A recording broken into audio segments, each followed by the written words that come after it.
هو يا ترى السيدة فاتن حمامة تستحق فعلا لقب سيدة الشاشة العربية ولا هو لقب وخلاص؟ هل هي فعلا عملت في مسيرتها الفنية شيء تستحق بيه انها تتربع على عرش السينما المصرية؟ لو عاوز تعرف اجابة الأسئلة دي تعالى معايا وانا اقول لك. قبل ما نجاوب على الاسئله هنتكلم شويه على مسيره السيده فاتن حمامه. هنتكلم في الاول عن نشاتها وسبب تسميتها باسم فاتن وازاي كانت بدايتها ورحلتها الفنيه. هنتكلم عن علاقتها مع عمر الشريف ومشكلتها مع صلاح نصر، وفي الاخر هنتكلم عن سبب اطلاق لقب سيده الشاشه العربيه عليها. فاتن حمامه من مواليد شهر مايو سنه 31 وهي من مواليد حي عابدين بالقاهره. والدها هو احمد حمامه مدرس الرياضيات، ووالدتها هي زينب هانم توفيق واللي كانت ربة منزل. سبب تسميتها باسم فاتن هو ان اخوها الكبير كان عنده عروسه اسمها فاتن، فوالدتها قالت ان ربنا لو رزقها بنت هتسميها فاتن، ومن هنا تم تسميتها بالاسم ده. بقى أنا كان ليا أخ أكبر مني على طول، عنده كان عروسة صغيرة وكان مسميها فاتن، فماما قالت لو جاتني بنت المرة دي هسميها فاتن، وكانت بنت وسمتني فاتن. وهي عندها 5 سنين كان في مسابقه عاملاها مجله المصور لاجمل طفله، فوالدتها اخذت الصوره ليها وبعتتها للمجله، وفعلا فازت فاتن بالمسابقه. وبعد كده كان في مسابقه عاملاها برضو مجله المصور لاجمل زي، فلبسوا فاتن لبس ممرضه وقالوا لها انت قصادك عيان، ففاتن يا عيني دمعت من الموقف.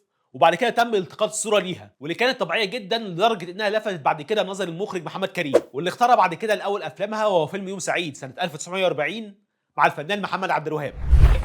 الله، انت لوحدك؟ امال فين عزيز بيه؟ روح. ده الاكل النهارده حلو قوي، في مشمشيه. ايه؟ في مشمشيه. ياه، انت تحب المشمشيه دي؟ ايه قدك انت. يا شيخ، انا بحسبك بتحبيها قوي. قدك انت يعني قد كده. بعدها ب4 سنين استدعى محمد كريم المره الثانيه علشان تعمل فيلم رصاصه في القلب، واللي كان الانطلاقه الحقيقيه في مسيره فاتن حمامه، لانها بعدها على طول عملت فيلم اول الشهر مع الفنان حسين صدقي سنه 45، وفي سنه 46 واللي التحقت فيها فاتن حمامه بالمعهد العالي للسينما عملت 4 افلام وهم ملائكه جهنم وملاك الرحمه مع الفنان يوسف وهبي وفيلمي دنيا والملاك الابيض. وبعد كده في سنه 47 عملت 5 افلام، وفي سنه 48 عملت 7 افلام. وبعد كده توالت الافلام على السيده فاتن حمامه واصبحت من نجوم الشباك في الفتره دي. فاتن حمامه لحد سنه 50 كانت عملت تقريبا ما يقارب ال 30 فيلم، لكن فاتن حمامه قبل سنه 50 غير فاتن حمامه بعد سنه 50، لان فتره الخمسينات انا بعتبرها البدايه الحقيقيه لفاتن حمامه، وده لسببين. اولهم ان فاتن حمامه غيرت نظره جمهور السينما للست بشكل عام، واللي كانت بتعتمد في اغلب الاوقات على اظهار الست بصوره غير واقعيه، سواء كانت ست برجوازيه بعيده عن الواقع او على انها سلعه جسديه. والسبب الثاني انها غيرت من جلدها واجبرت المخرجين انهم يطلعوها من دور الفتاه المسكينه الضعيفه استنادا لملامحها البريئه، وانها تدخل في مرحله جديده من السينما الاكثر واقعيه، واللي غيرت تماما من شكل فاتن حمامه وصورتها عند جمهور السينما وخلتها في مرحله جديده واكثر نجاحا من الفتره اللي قبليها. فهنلاقي فتره الخمسينات كانت بدايه انطلاق فاتن حمامه للسينما العالميه، وده من خلال فيلمين شاركوا في مهرجان كان السينمائي، وهما فيلمين لك يوم يا ظالم مع صلاح ابو سيف وفيلم صراع في الوادي مع يوسف شاهين. وهنلاقي انها عملت في الفتره دي فيلمين يعتبروا من ايقونات الافلام الرومانسيه في تاريخ السينما المصريه، وهي افلام سيده القصر وبين الاطلال. وعملت بعد كده علامه في تاريخ الافلام الرومانسيه وهو فيلم نهر الحب. وعملت برضو افلام في فتره الخمسينات من افضل الافلام في تاريخ السينما، زي الايقونه الخالده فيلم دعاء الكروان وفيلم صراع في المينا، واللي بالمناسبه فهو من اكتر الافلام اللي بحبها، لدرجه اني عامل صوره كبيره للفيلم معلقه عندي. ثواني اوريكم الصوره، ايه رايكم؟ حلوه صح؟ نيجي بقى لمرحله مهمه في حياه فاتن حمامه، وهي تناولها الافلام بتتناول قضايا مجتمعيه، واللي بداتها برضو في فتره الخمسينات مع فيلم الاستاذه فاطمه سنه 52، واللي تناولت فيه فكره خروج الست للمجتمع ومحاولتها لاثبات نفسها. وفيلم الباب المفتوح سنه 63 واللي اتكلمت فيه عن تحرر المراه من قيود المجتمع. دلوقتي بقيت شايفاكم على حقيقتكم، الحياة بالنسبة لكم باب مقفول على أنانيتكم، وأنا الحياة بالنسبة لي باب مفتوح على الأمل، على المستقبل. والفيلم الايقوني فيلم الحرام، واللي العلم شارك في مهرجان كان وعمل تاثير كبير هناك. وبعد كده عملت فيلم امبراطوريه ميم سنه 75 وفيلم اريد حلا، واللي كان سبب في تغيير قانون الاحوال الشخصيه وكان حجر الاساس في قانون الخلع. لسه هروح البوليس؟ مش كفايه محاكم؟ مش كفايه مش عارفه اتنفس، مش عارفه اتحرك، مش عارفه اهدف لابني؟ انا تعبت. وفيلم افواه وارانب سنه 77 والمسلسل الرائع مسلسل ضمير قبل حكمت، نهايه من مسلسل وجه القمر سنه 2000، واللي كان اخر عمل تعمله قبل ما تعتزل الحياه الفنيه لحد ما انتقلت لرحمه الله تعالى في 2015 عن عمر 83 سنه.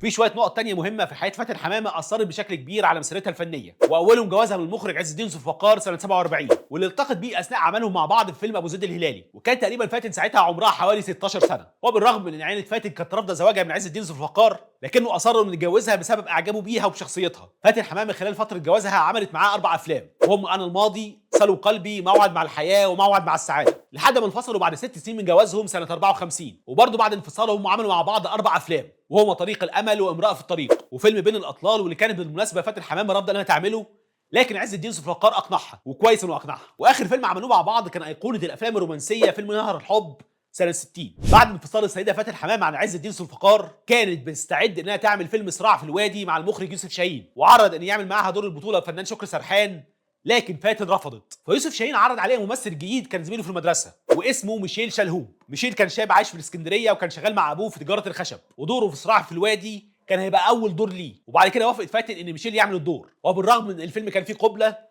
وكان معروف عن فاتن انها بترفض اي فيلم في مشاهد قبلات، وكان اخر رفضها كان مشهد لقبله في فيلم كان بطولتها مع شكري سرحان، وهو تقريبا فيلم موعد مع الحياه. لكن يوسف شاهين تفاجئ بموافقه فاتن حمامه وبموافقتها على ان ميشيل يعمل دور البطوله، علشان بعد كده تعمل الدور معاه، وتحصل ما بينهم قصه حب اثناء تصوير الفيلم، ونتج عنها ان ميشيل اسلم وغير اسمه لعمر الشريف. ومن هنا كانت بدايه الحكايه لزواج امتد لمده تقارب ال 19 سنه، وكان بدايه ثنائيه من افضل الثنائيات في السينما المصريه، واللي نتج عنها 7 افلام تقريبا.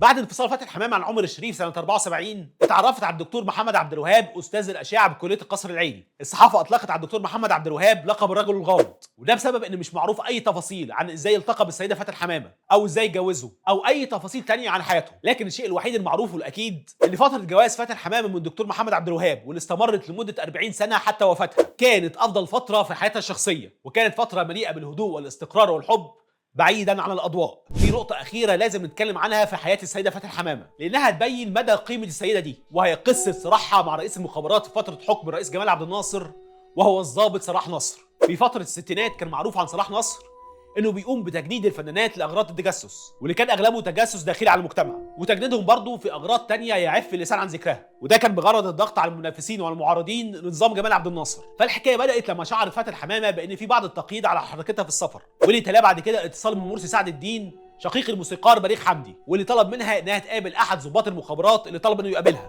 واللي عرض عليها انها تشتغل مع جهاز المخابرات. لكن بسبب السمعه السيئه لصلاح نصر وجهاز المخابرات في وقتها، رفضت تماما انها تشارك في الموضوع. وبعد كده طبعا زادت المضايقات عليها لحد ما نصحها الصحفي علاء امين انها تهرب، وفعلا ساعدها في الهرب هو وزكريا محي الدين بحجه انها مسافره تزور جوزها عمر الشريف. بعد ما سافرت فاتن تعرضت لحمله تشويه ومنهجه من الصحافه المصريه، لدرجه ان مجله الكواكب سنه 65 نزلت كاريكاتير بتتريق فيه على فاتن حمامه. بعد كده دخل بعض من رموز الفن في الوقت ده زي ام كلثوم وعبد الحميد جودة الصحار ويوسف ادريس باقناع فاتن حمامه بالرجوع لمصر. وفعلا فاتن رجعت سنه 70 بعد فتره هروب من بطش صلاح نصر امتدت لفتره 5 سنين. هل كان في معاناه فعلا لبعض الفنانين من مراكز القوى يعني بعد عام؟ في ناس انا اعلم انه المخابرات ضايقت ناس كتير، تيجي تقول من ضمنهم فاتن مشيت هجت مصر، قعدت 5 سنين بره. يعني السيده فاتن حمامه مشيت فعلا من المخابرات، وجم قالوا لها لان انت ست مجتمع وتعلم تجيب لنا اخبار ومش عارف ايه، وما تنسيش ان عندك اولاد، خوفوها. ونيجي بقى للنقطه الاهم، وهي قصه اطلاق لقب سيده الشاشه العربيه على السيده فاتن حمامه. والموضوع ده هنقسمه نقطتين، النقطه الاولى هي قصه اطلاق اللقب، والنقطه الثانيه هنجاوب فيها على سؤال هل فعلا فاتن حمامه تستحق اللقب ده ولا لا. الحكايه ابتدت لما رئيس تحرير جريده الموعد محمد بديع عمل استفتاء في المجله على افضل ممثله في الوقت ده، واللي فازت بيه الفنانه فاتن حمامه. واثناء تسليمها الجائزه قال لها محمد بديع ان جمهور السينما توجها سيده للشاشه العربيه، وده طبعا اثار غيره بعض فنانات جيلها زي الفنانه الراحله مريم فخر الدين. سيدة الشاشة دي مستفزة لينا ليا والهند رستم ونادية لطفي، كلنا معترضين على الحكاية دي. اللقب ده مستفز، تسمي روحها ملكة زمانها ماشي، قلت لها اللقب ده مستفز. يعني احنا جواري مثلا ودي ستنا مثلا، يعني مش حلو. نيجي بقى للنقطه الاخيره، وهي هل السيده فاتن حمامه تستحق اللقب ده ولا لا. انا هقول لك على بعض النقط من وجهه نظري واللي بتدعم اللقب ده، وحضرتك تحكم في الاخر اذا كانت تستحق اللقب ده ولا لا. اول نقطه ان فاتن حمامه عملت في مسيرتها اكتر من 100 فيلم. النقطه الثانيه هي انها اكتر فنانه من بنات جيلها ليها افلام تعتبر من العلامات الفارقه في تاريخ السينما، لدرجه ان ليها 9 افلام في قائمه افضل 100 فيلم في تاريخ السينما المصريه، وبناء عليه تم اختيارها كافضل ممثله في خلال 100 سنه في نفس الاحتفاليه. النقطه الثالثه وهي ان افلامها وصلت للعالميه وشاركت بقوه في بعض المهرجانات، زي فيلم ليك يوم يا ظالم، وفيلم صراع في الوادي واللي شاركوا في مهرجان كان، وفيلم الباب مفتوح اللي شارك في مهرجان جاكرتا، وفيلم دعاء الكروان اللي شارك في مهرجان برلين وكان مرشح بقوه بانه يفوز بجائزه افضل فيلم. النقطه الرابعه وهي انك لو دورت في تاريخ فاتن حمامه مش هتلاقي دور واحد تافه، بل على العكس تماما دي عملت افلام كتير ناقشت قضايا مجتمعيه ومثلت المراه على شاشه السينما خير تمثيل، وده كان بسبب انها كانت حريصه جدا في اختيارها لادوارها. فاتن حمامه هي الفنانه الوحيده اللي كنت تشعر ان في فتره من فترات حياتها كان عندها فكر وقضيه بتدافع عنها، وده كان دليلها في اختيار ادوارها، وان الموضوع بالنسبه ليها ما كانش سبوبه وخلاص. النقطه الخامسه والاخيره هي موهبه فاتن حمامه نفسها، واللي خلتها تعمل ادوار صعبه جدا وخلتها تعمل كل ادوارها تقريبا باتقان شديد، بالرغم من اختلاف الادوار والشخصيات اللي لعبتها فاتن حمامه في مسيرتها الفنيه. المهم ان في اسباب كتير تخليني متاكد ان السيده فاتن حمامه تستحق وعن جداره لقب سيده الشاشه العربيه، فلو عندك راي غير ده فممكن تقوله في الكومنتات. سلام.